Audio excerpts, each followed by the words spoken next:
Right. This talk is part of something TGS is very fortunate to be able to do because it's a Basin Without Borders talk on the subsurface. So we can show you data across country boundaries. And we'll show you that the geology obviously doesn't stop at political boundaries, but it also gives insight into what should be talked about across border if it comes to exploration and then maybe development in the future. This means we're talking about the Lower Congo Basin and the Namibe Basin today. We are looking at multi-client data sets. On the left-hand side map, you can see here. I won't go through the list, so if you want a bit more detail, just approach us directly at the booth at TGS or me after the talk. And there are quite a lot of, as you can see here, different 3D datasets and regional 2D datasets available. What I want to talk about is the actual geological setting. And everyone who has worked the area in the past knows that the Congo Basin is stretching across Congo and Upper Angola. The Kwanza Basin is in the center, offshore Angola, onshore Angola, and then we are looking at the Namibe Basin just at the base in the south of Angola and northern Namibia. When we're looking into the lower Congo Basin, you have a gravity map on the left-hand side showing you the inner sediment basins with the salt. And then we see the large red high on the left-hand side is the onset of oceanic crust. As all of you know, when we look on the seismic to the right-hand side, we do actually appreciate the salt pooling over, being pushed by the sediments over the oceanic crust. So there are several plays in play here. On the right-hand side is a long regional line, so I understand it's a bit squashed. And we will be looking at some of the seismic in a bit more detail in a minute. But I want to point out that you can see on the right-hand side of the seismic that we have quite a steep below salt, pre-salt section going up the slope that is going towards the shelf, and then we have the sediments piling over the top. And we do get a lot more salt and complicated salt structures into the center of the line. This is going towards the outboard of the basin already. That is simply a symptom of the sediments piling back in the Congo Basin and pushing the salt out towards the oceanic crust. If we map all this in great detail across 2D and 3D datasets, then we do get a map like you can see in the middle here. We are talking about salt thickness, salt occurrence, and especially areas and different domains of different salt complexity. On the right-hand side, you see the stratigraphic chart showing you that in the Congo Basin, we do get quite a lot of different sequences of reservoirs throughout the ages. We're going from the lower Cretaceous to present day. And we do have, as you see in the dark brown diamonds here, several source rock levels in between that are bringing organic material into the basin. And that has got to do with the reconstruction of the Atlantic at the time, being a limited ocean with some anoxic events depositing these source rocks. We do know all of this, obviously, because we can tie the wells into the seismic, and anything that was discovered on exploration wells and is available as information is tied across by the good coverage of 2D and 3D you've seen on the map earlier. Which brings me to the map on the left-hand side, which are actually the fields and the 3D coverage that we are working with at the moment over the Lower Congo Basin, stretching over the entire Congo fan. Here's another line in a bit bigger where you may be able to appreciate. We have the steep slopes on the right-hand side in the northeast with the sediments coming in the Cretaceous. You see them collapsing along district faults, piling in and pushing the salt that has come up from the deeper sections into smaller diapirs and alloctonous salt in the Cretaceous sediments and keep pushing them and bulldozing them out into the deep water. And then we see the sediments going slightly uphill again on the left-hand side. That is merely a symptom of the oceanic crust starting and the sediments and the salt being pushed out. When we're looking at the interpretation, this is a map of the salt thickness on the right-hand side. And if we compare that with the fields and the fairways maps on the left-hand side map, then we do see there is a correlation.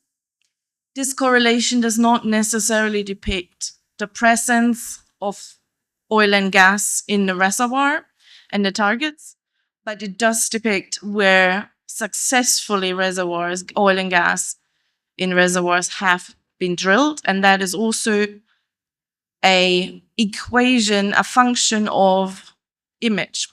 Seismic image quality is impacted by salt, and therefore where the salt is more complicated and the salt is thicker, it will be more difficult to actually de-risk your target and drill into it. Therefore, something that we're currently doing is a reprocessing project over the southern edge of this. And when we go back to the salt map, you do see that the Congo is at the top of the right-hand side map. The Congo is covered by salt that is just teetering out at the edge of the Congo fan. That is the blue color here, that's the depot center, going to slighter green. We are thinning, and the salt vanishes. That is the red color here in that map. When you see at the south of the Congo fan, this area is not covered with 3D seismic yet.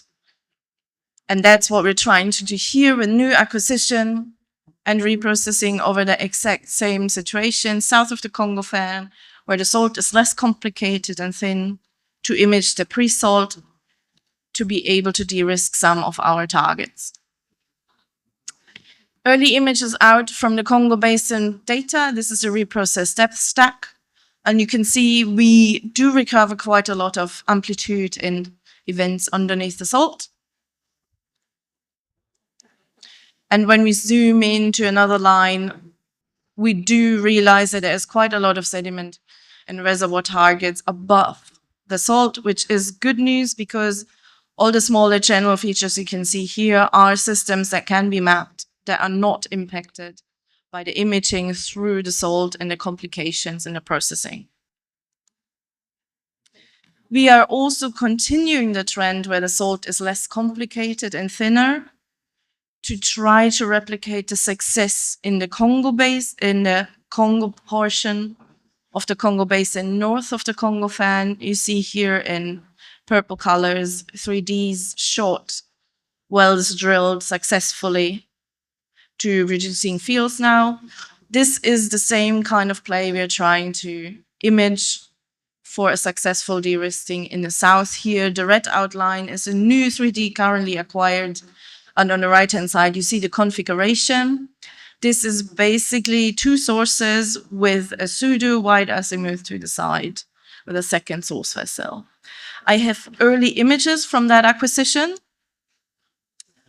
And again, we are trying to image the outboard area in the blue polygon here, in addition to the current reprocessing in the orange polygon here, where the salt is thinner and less complicated, to extend the traps and de-risk. Here are early images. This is a stack.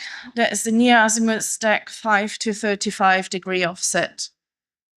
And the moment, this is using the first source only, and the moment we add the second source to the side, we get the wide angle. So when I flip back and forth, you can see that in the deep bar, we do get a few more amplitudes and events to play with. So this is an early out. There is no processing done on it yet. So this is not a big migration. But what we're also doing is we throw everything at it. We are in a salt basin, in a prolific basin. We need to get this right. So elastic FWI will be thrown at this. Here at the minute, you only have the early out full salt model.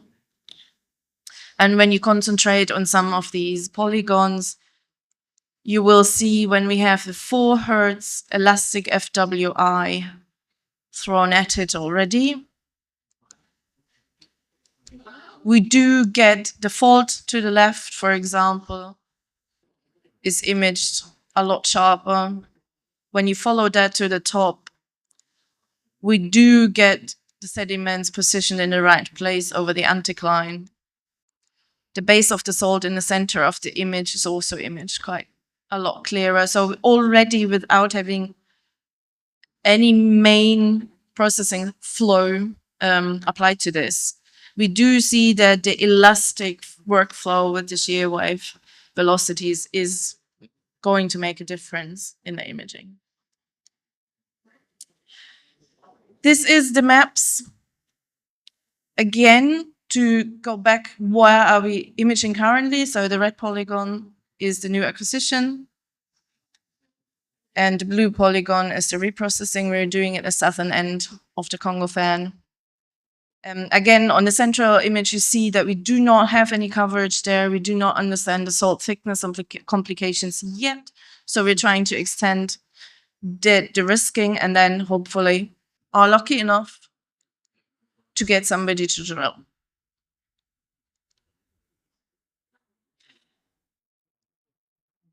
Let's move to the south of Angola. We have the Namibe Basin, and as you may or may not know, this is also across the border to Namibia.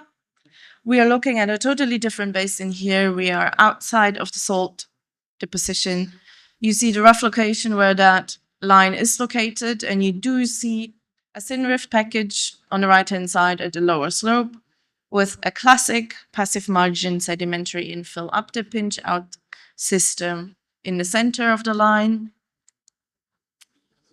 And just to give you a bit of a background and context, what was drilled in the past, there have been gas shows in the basin towards the Namibian border.